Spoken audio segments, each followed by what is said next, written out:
Assalamualaikum warahmatullahi wabarakatuh. Bertemu kembali dengan pelajaran tematik tema 2 subtema 3 tentang energi alternatif atau energi pengganti. Yang akan kita pelajari energi alternatif dari tanaman jarak. Pemanfaatan tanaman jarak sebagai sumber daya alam alternatif. Tanaman jarak banyak tumbuh di daerah tropis, khususnya di negara Indonesia. Yang diolah dari tanaman jarak yaitu biji jarak yang sudah tua, sehingga menghasilkan minyak jarak. Minyak jarak diolah kembali sehingga menghasilkan biodiesel. Biodiesel merupakan bahan bakar kendaraan atau bahan bakar mesin diesel. Minyak jarak juga dimanfaatkan sebagai minyak rambut atau minyak untuk memijat.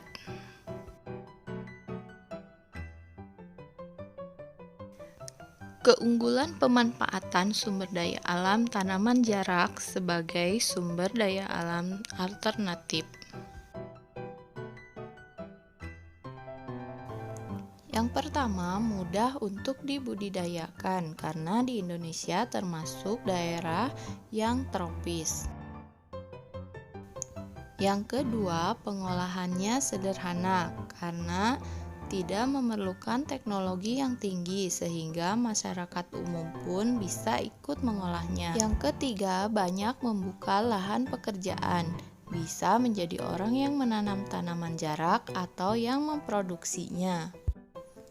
Dari tanaman jarak, kita ke singkong yang serbaguna. Tentu kalian sudah pada tahu ya singkong. Singkong sebagai sumber daya alam alternatif diolah menjadi bioetanol yang dicampur dengan bahan bakar minyak. Singkong pun tumbuhnya di daerah tropis yaitu di Indonesia. Daging singkong kaya akan karbohidrat dan gizi, dimanfaatkan sebagai bahan makanan. Contohnya, dijadikan keripik singkong atau tape. Daun singkong dimanfaatkan sebagai sayuran. Yang kita tahu, dijadikan lalapan di nasi Padang ya. Kulit singkong dimanfaatkan untuk makanan ternak, makanan domba, atau makanan sapi. Oke anak-anak, sampai di sini paham ya?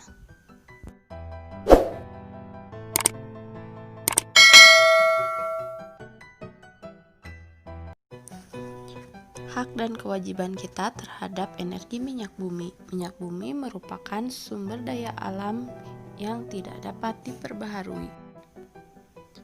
Bahan bakar kendaraan berasal dari minyak bumi. Minyak bumi berasal dari fosil yang tidak dapat diperbaharui. Lama-kelamaan sumber energi minyak bumi akan habis.